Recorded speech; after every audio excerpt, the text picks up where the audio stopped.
So hello everybody, this is Psychedelic Eyeball and welcome. This is the Lower Dirigible Part 1. And what better way to start a level than making you climb a rope for 30 seconds. So yeah, we're skipping through this a little bit. Oh god! We're gonna talk to a guy! I'm lost.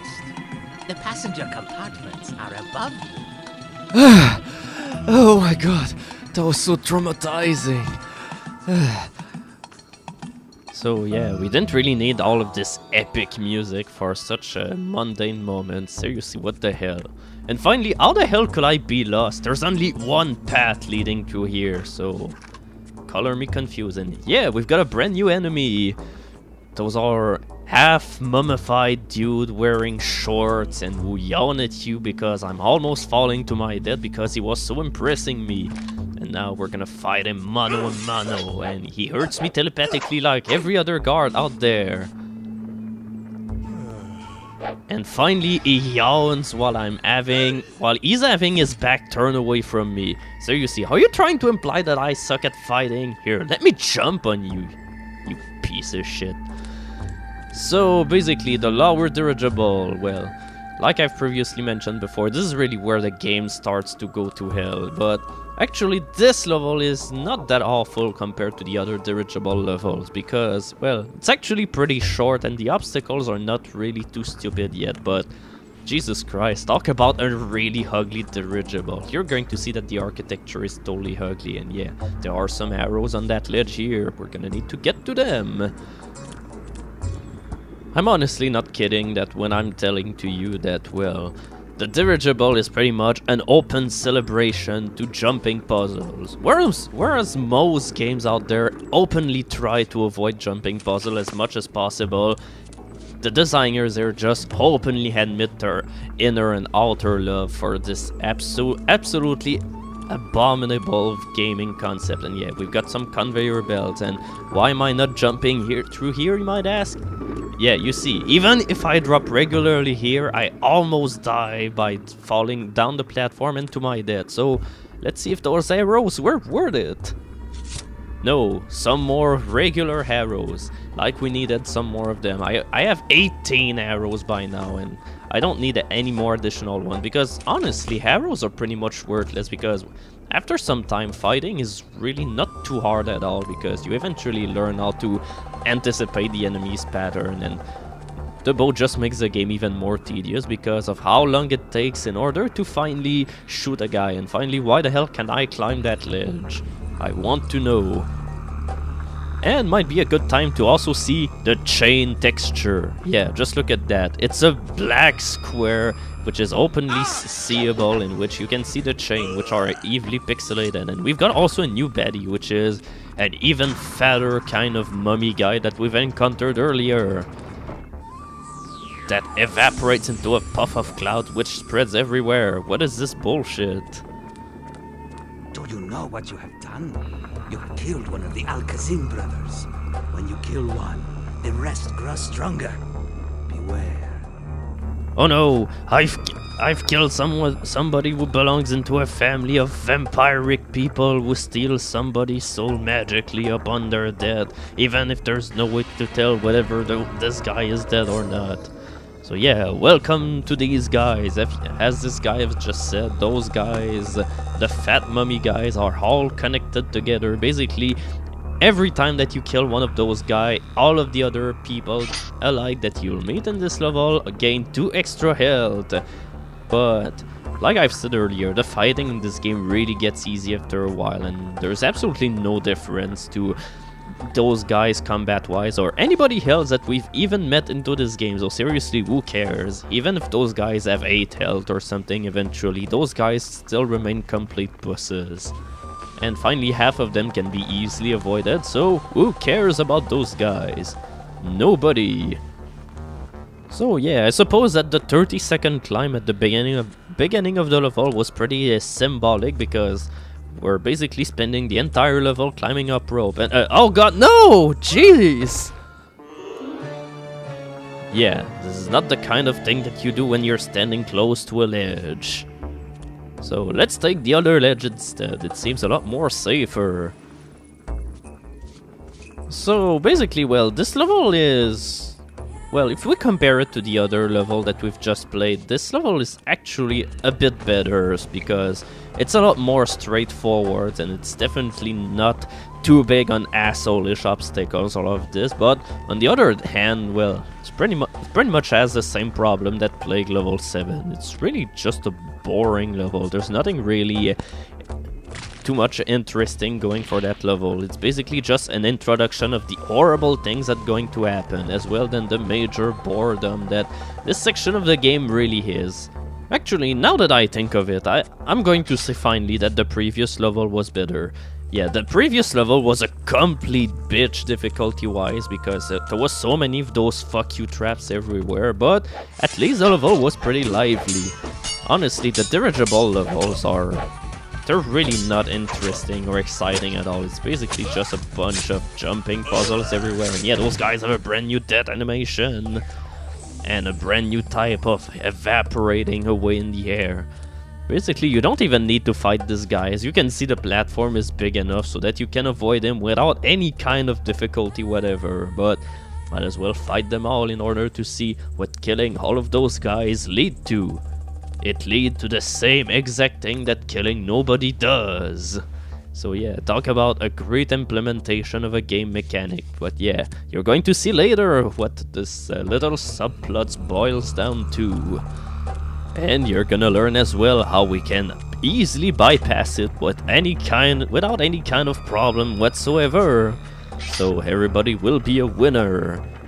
So yeah, right now we've basically did what is probably one of the most useless switch puzzles ever. It's basically there only in order to lengthen the level. So seriously, why putting a switch in order to open a bridge which is like barely 10 feet away without any sort of obstacles whatsoever? Talk about this being useless. I just get the feeling every once in a while, well, I'm not gonna say every once in a while, I'll say always instead, that, well, the designers of this game just wanted to make the game as long as possible, but they didn't really think of ways in order to make it any interesting for the player. So this is mostly why this game is so suffering to play comparing to the first two games, which are a lot better. And yeah, guess what? We're gonna do some catwalking. Isn't that nice? But that's not all. Because there's also traps that don't even bother to shoot you correctly. The arrow basically went over my head here. Well, maybe the designers wanted to give a break to the player. This part is already hard enough to navigate, so we're going to head in traps. But we're not gonna make them work properly. This will make it fair for everybody. Whoa. Okay, alright. I can save now. I can save my game, and I will save the princess in about 1,000 of videos if this carries on. So, alright, oh god. Better see... No! Yeah, this is the most aggressive guy ever. Right in the midst of killing me, find some way to stifle a yawn and just chill here for a minute, so he deserves to die, and Jesus Christ! What a sadistic bastard! Seriously, plunging your sword into his balls? Prince, you sadistic bastard! And monkey too, who the hell does that? Seriously.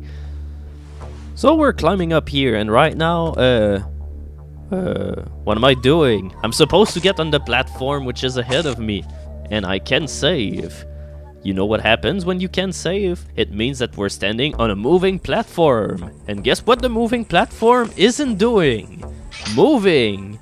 Yeah, that's right. This is the biggest bug that the game has. In levels that have moving platforms, occasionally the moving platforms stop working altogether and you can't complete the level anymore. So the only thing that you have to do is, well, to yell fuck you at the game and finally quit. That is, if I can quit. Jesus Christ, let me out of this fucking game! Thank you! So, yeah. Eventually, sometime later, you eventually find the courage to open the game again and resume. And yeah, you just have to reload your save game, which was at the moving platform. No. Okay. I was starting to have flashbacks about that last time where I had the moving platforms once again. And yeah, talk about the most practical spot to place a guillotine. Yeah, a guillotine on a goddamn dirigible. When I'm telling you that the architecture is really silly. But yeah, you just have to exit your game and reload the game, and then ta-da-da-da! The moving platforms start to move again. I actually thought at first that you needed to restart the entire level, but no, actually, well, it's basically a part of the game engine itself, but you can reset this if you quit the game and reload it. I'm walking on a walkway! Ah! Oh god. Sorry, I was too pumped up by the awesome, intense music which is going on right now. So yeah, now we've got a seesaw puzzle going on. So what is the better thing to do than jumping puzzles? Well, congratulations, you found it! Jumping puzzles that are time! Because yeah, those crates that are right there, you actually need to do this pretty fast, because once that you've lowered the crate, well, in a grand move of assholishness, well, the crate will lower again and you have to do the puzzle again. Talk about this being joyful. Here, you see, we didn't really have much extra time here, but what matters is that we've done it. So right now I'm no, this wasn't what I wanted to do. It just reminds me of that time in the first Prince of Persia game where I actually just jump in front of me like a total retard and kill myself in the second levels. Ah, the memories. Back when we were playing a much better game than this. So yeah, we're now riding the short stop elevator. And right now our stop is coming. Next stop, this platform in no, not downwards. You know what? If we are to beat this, we need to summon the help of a better game.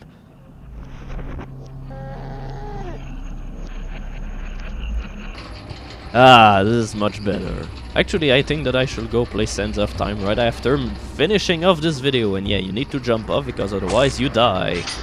And you need to save your progress as well. Saving your progress in this game is very important. So yeah, what are we doing right now, ladies and gentlemen? Say it with me. We're climbing a rope once again. But this is the last time that we need to do so, because this is the end of the level. Yeah, when I was telling you that this level was pretty short, so this level was at least merciful on that, but the next two levels aren't as kind, and the next two levels are just a big fucking pain in the ass. Seriously, this is the levels in the game which pretty much convinced me to stop playing earlier on when I first reached them, but eventually I had to play through them in order to finally see the epic ending that this game has to offer, because seriously, after going through such a pitiful adventure filled with the worst locals ever, as well as the deadliest stuff that the prince has ever encountered, and finally the most brain-dead people that we've ever encountered as well, such a game needs a grand ending, right? Well, we're going to see this once again. So this is the end of level 9, the Lower Dirigible Part 1. And guess where we were going? The Lower Dirigible Part 2. Get yourself a cookie if you got the name right. So anyway, this is the end of this level, so see you later. I hope to see you again in good shape and health. Because I won't.